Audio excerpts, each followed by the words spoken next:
Okay, good morning, everybody. Let me bring up the screen.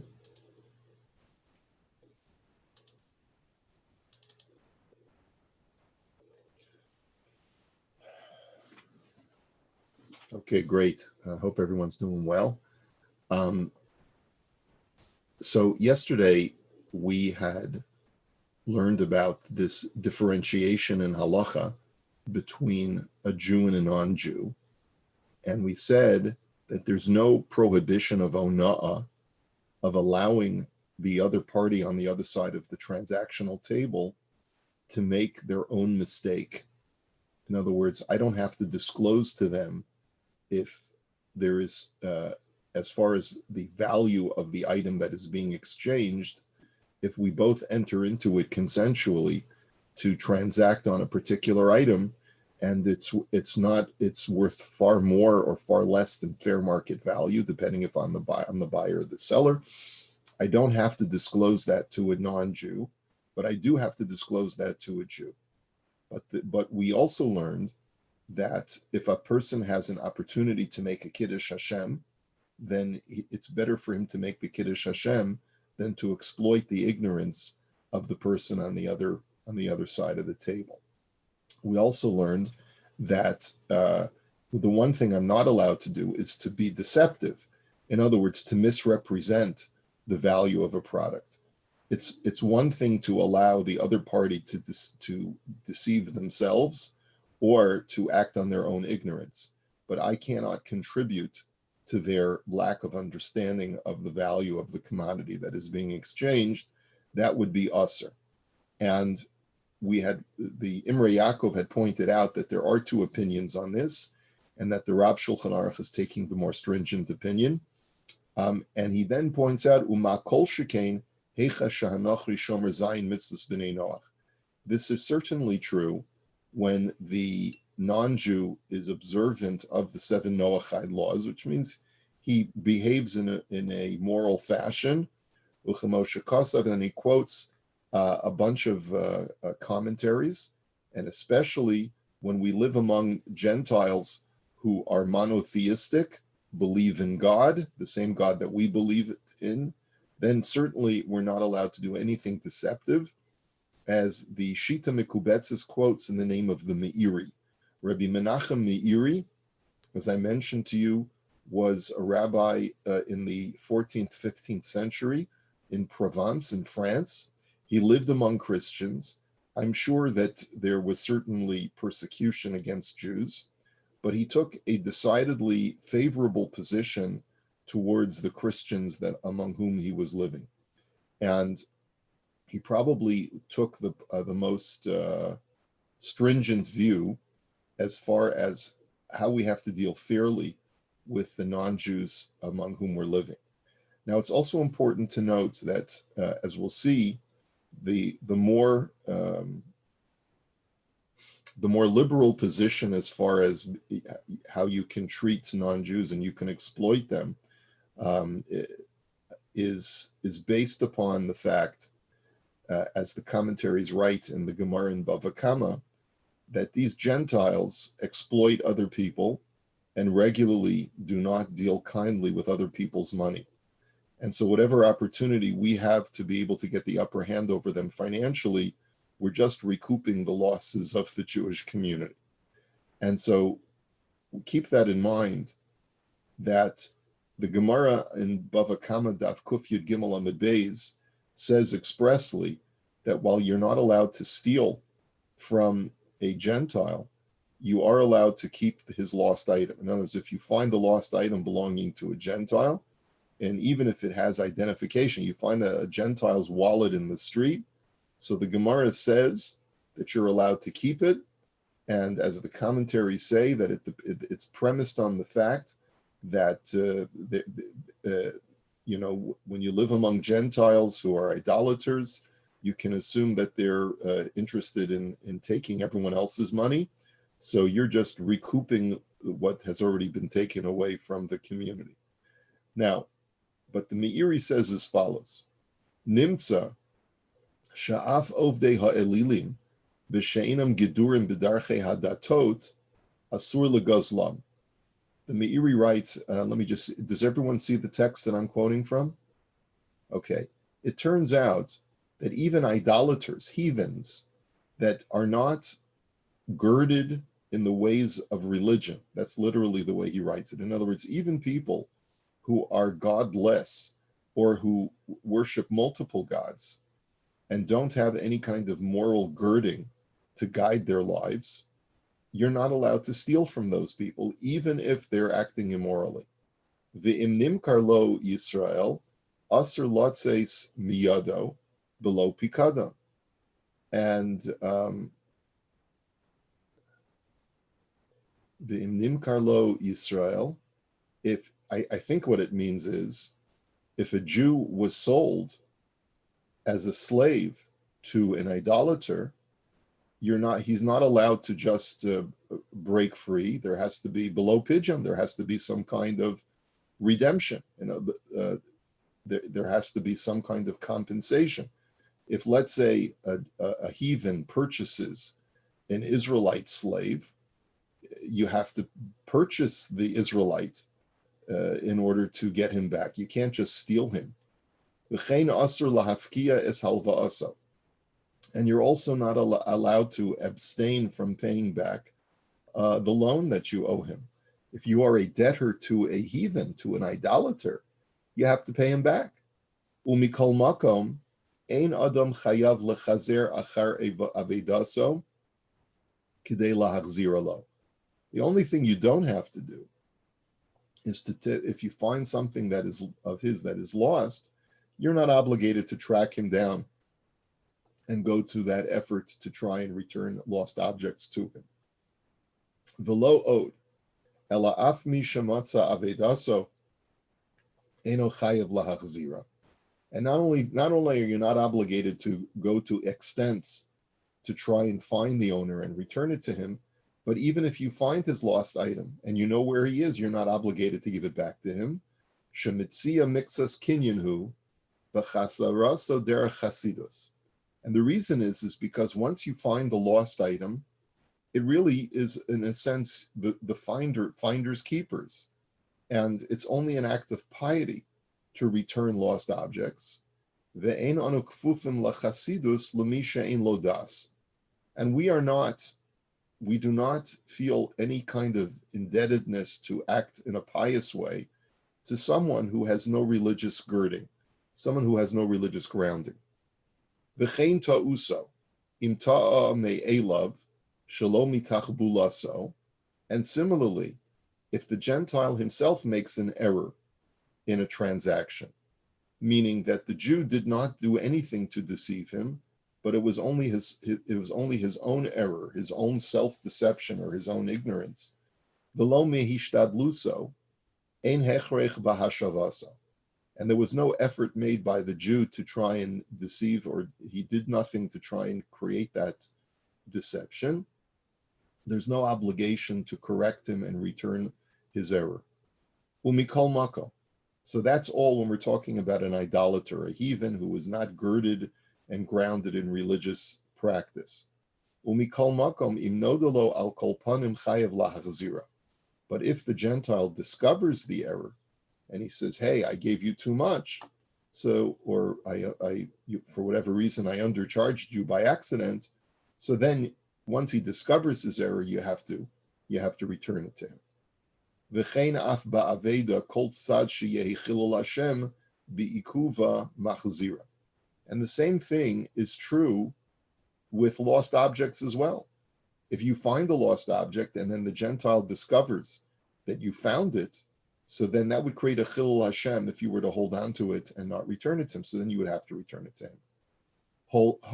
So up until now, says the Meiri, I've been talking about a heathen, someone who is not grounded in religion. Hakol shehu me'amimin hagdurin b'darchei hadas va'ovdei ha'elokus al ezetzad. But, and this is the real kicker, the Meiri then says, but if a person is of a foreign nation, he's a Gentile, but in that foreign nation, the society is girded in the ways of religion and in the service or the worship of God, no matter what kind of worship that is, al ezetzad, no matter what kind of worship that is, afal pisha emunasam rechoka me emunasenu, even though their faith is distant from our faith, in other words, their religious theology, their ideology, their practices, it may all be very different from the way we believe, such as the Christians among whom the Meiri lives. Einam bichlal zeh. They are not at all included in all of the aforementioned. Ela harehem ki Yisrael gamur lidvarim elu. But they have the complete status of a Jew vis-a-vis these halachas. Not vis-a-vis, let's say, the halacha of bishul akum, of that if they cook something that it's not kosher, or if they touch my wine, the wine is not kosher. But as far as the laws of finance, once a Gentile has adopted religion in their life, especially if it's a monotheistic religion, then they are no different from a Jew in my financial dealings with them. Af ba'aveda va'af betos, even when it comes to lost objects, even when it comes to errors that they make on their own that I did not contribute to, I have to correct them. Ulechol sha'ar ha'devarim below shum chiluk.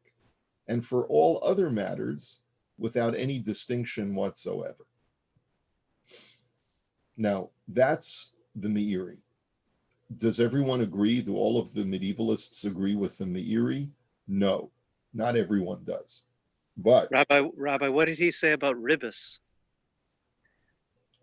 He is not commenting here on ribbis. He's commenting here on charging interest. Do you think that he includes that? I'm quite certain that he would permit ribbis because the Meiri was living in Europe when quite often the only way that a Jew could make a living was through charging interest on loans. In other words, the Jews of Provence were not living in the lap of luxury, you have to realize. But the Meiri did want to make a point of saying that when it comes to finance, obviously interest is excluded because there the Torah is quite explicit. But the Meiri felt that when it comes to any kind of financial dealings where there's transactions going on, any Gentile who is monotheistic in his faith and has some kind of religious grounding, you're not allowed to exploit in any way, in no different from a Jew. Now notice he doesn't talk about ona'ah here. He doesn't mention ona'ah. He just talks about ta'us, which means if he makes a mistake as far as how much he thought he was giving me, right? He talks about hafkas halva'a, not paying him back the money that I owe him. And he's talking about mitzia, his lost objects. So those are the only three topics where the Meiri, he says that he's exactly like a Jew. What about the law of ona'ah? The Meiri does not say that the laws of ona'ah do not apply to a Gentile of faith. So I don't think that he disagrees in principle with the Rav Shulchan Aruch.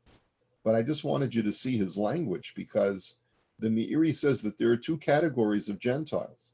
There's one category of Gentiles who have no faith at all, and therefore their behavior is not dictated by any kind of ethical compass or moral principles, moral code.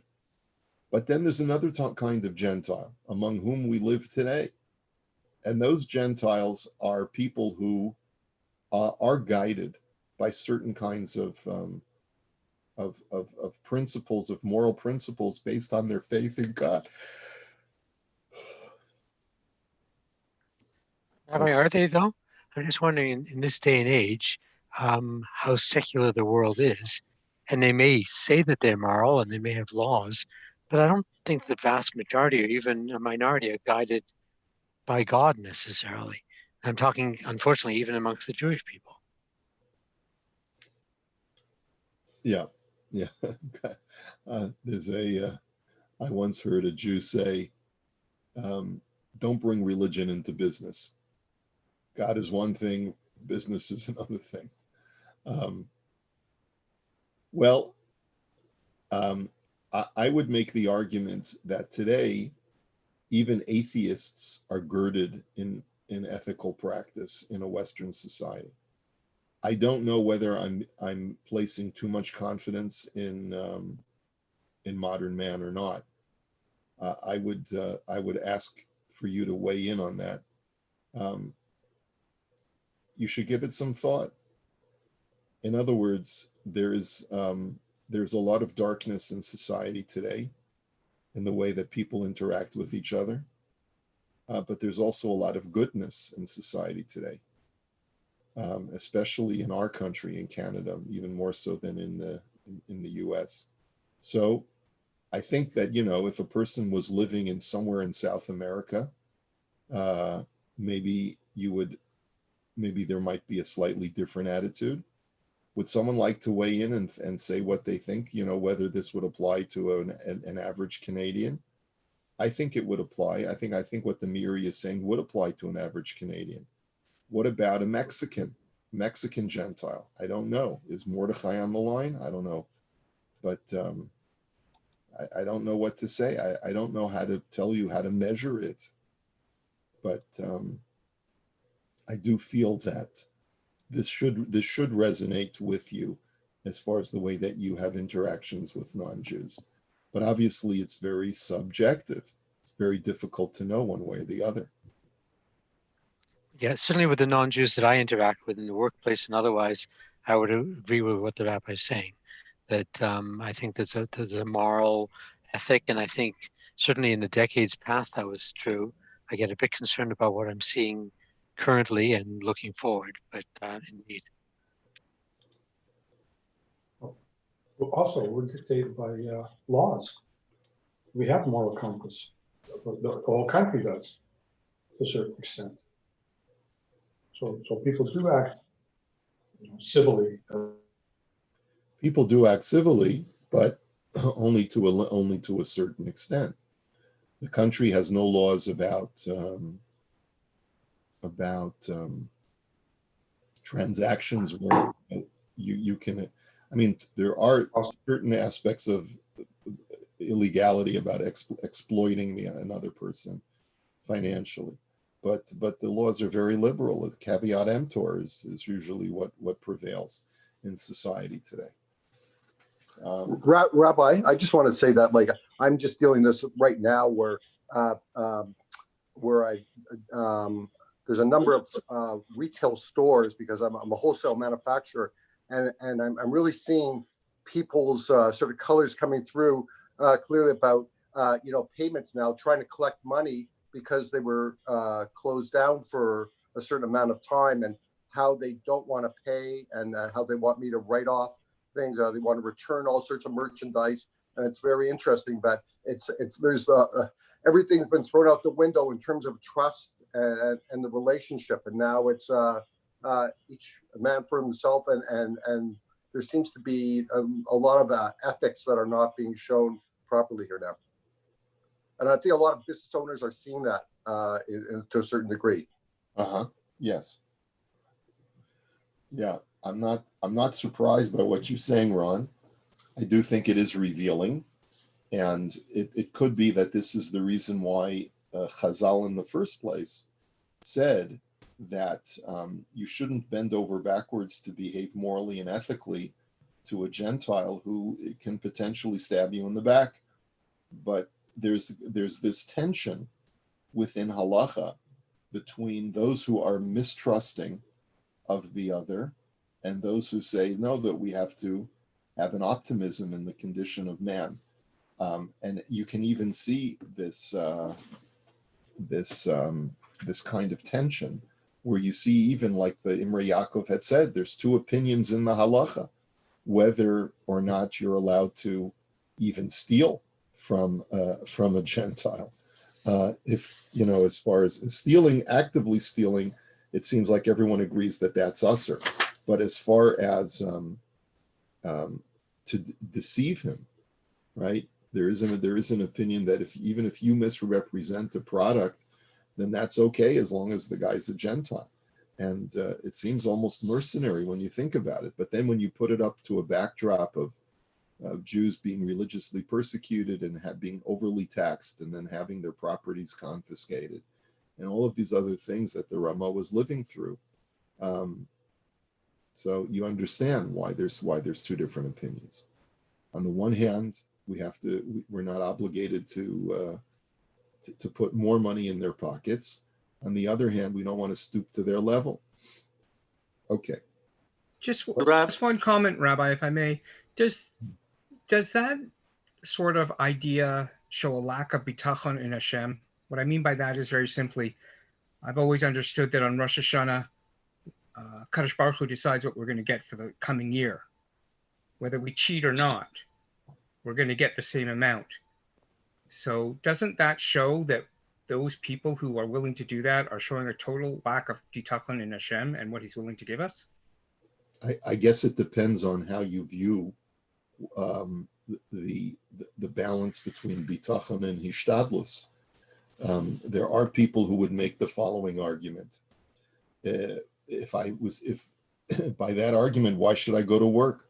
Let me sit down in my easy chair and wait for the coins to fall from heaven.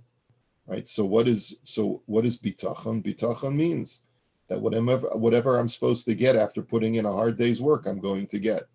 Part of my hard day's effort is to try and wheel and deal in any way that I can, because it's a dog-eat-dog world out there. And if I don't exploit someone else, they're going to exploit me. So, if that's the attitude, sure, I have bitachon. I have bitachon that with the proper amount of exploitation of everyone around me, I'll be able to make a good parnasa. It's a very cynical attitude, but I don't think it necessarily displays a lack of bitachon. It just displays a lack of trust in man. Rabbi, I wanted to add one other thing as well, that, sometimes things can be done very nicely, and I'll give you, but it's basically stealing on the part of the Gentile world. For example, as physicians, and this has been going on for many years, the Ontario government unilaterally, we had a deal, unilaterally takes money back from physicians without consent, which is in essence stealing from us, but it's done by a government, so it's, so to speak, kosher, right? But in essence, they've been stealing from us, from our earned income for years. Okay, now, when you say they've been stealing from you, does that mean they've been going into your homes and going into your break front and taking your silver candlesticks, or what? No, but what they do is, and this is what I'm talking, it's more what you'll call, white collar crime, is, let's say you earn $100, they'll tell you, yes, you earn $100, but, we're gonna take back from you, and we have an agreement, right? It's like, for example, let's say you have an agreement, I'm gonna work for you, you're gonna pay me $100. And at the end of the day, you give me $80 and say, even though we've agreed on $100, I've made a unilateral decision, I'm gonna give you $80. Right. And that's what they do, but it's, it's done on a, for the public good type of thing. Right. And so, now, could you make the argument that the government is doing this more so to Jewish doctors than to Gentile doctors? No, not at all. They do it to all doctors. Right. So I think part of the argument as to why, the side that says you can exploit the Gentile is because Jews were typically victimized more so than the rest of the population. When a government indiscriminately makes laws to oppress its population with excessive taxation and things to that effect, or when it goes back on its agreements, so then, I do think that there are cheshbonot, there are certain reckonings that one could make to justify other kinds of behavior, but I think it's very hard to do that. It becomes a slippery slope, So at what point? So does that mean, Alan, because the government has only given you the 80 and not the 100 for the services rendered, so you can get out of paying the HST, which is a totally different No, department. the only thing I just wanted to point out was that sometimes even, we tend to look at government as a more, especially in today's day and age, like as a more honest broker, but that they do, for example, I don't know if you would find this valid, but for example, in Ontario, as you know, certain religious schools are funded and other schools are not, right? Yes. Like our schools are not. So you could argue we are discriminated against, on a unilateral basis. Anyways, my just overall point is it doesn't always have to be so like somebody comes into your house and steals your money, as opposed, you can accomplish the same thing in a very clean manner. Yeah. Mm-hmm. So, I mean, your point is well taken. Even in the modern world, the Gentile society many times behaves in an unethical and an immoral way, even in finance. And therefore, one should not overly portray the average Gentile as being angelic and as being pious. And there has to be a certain level of wariness. And so there's a lot of gray here. There's a lot of gray. Okay. Let's go let's go back to the Imrei Yaakov.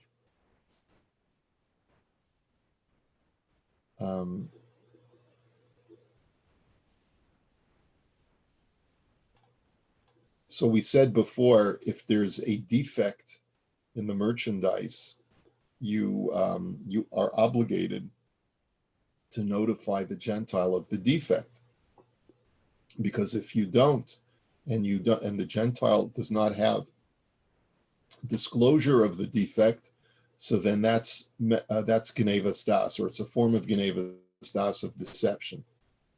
And so the Imrei Yaakov says, Im yeshmum b'mekcho pirish, afal pi she'ein ba'ona asmama, mikol makom yesh lahodia. He says, even though you're not committing an act of ona'ah, because let's say you're charging fair market value with an item like that is defective, nonetheless, you're obligated to inform him of the defect if it's not self-evident.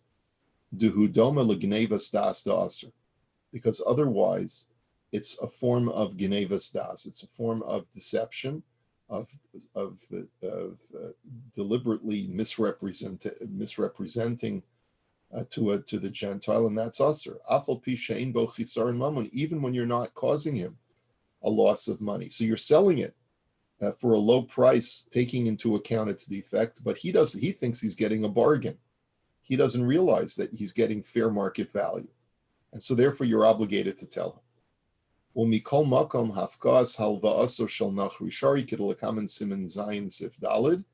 He says, as we'll see in chapter 7 of this work, there are certain instances where you are allowed to abstain from paying back a loan. Va'afilo hafkas mashkono shuhu be'en yesh matirin. And there are even those who say that it's permitted to abstain from giving him back an object that he had given to you for safekeeping. Ayin sham svaras hadavar b'Imrei Yaakov d'Ramasol Ishtamish. And when maybe tomorrow we'll take a look at the Imrei Yaakov later on in chapter 7 for the rationale to that. I believe the rationale is because in that situation, you're dealing with Gentiles who confiscate Jews' property. And so it's just a way of recouping what has already been taken from us. But we'll take a look at that in Mirz Hashem tomorrow. And I want to see the Likutim with you as well. So we'll hold it here for today, and we'll pick it up in Mirz Hashem tomorrow. Okay? Very good discussion. Thank you.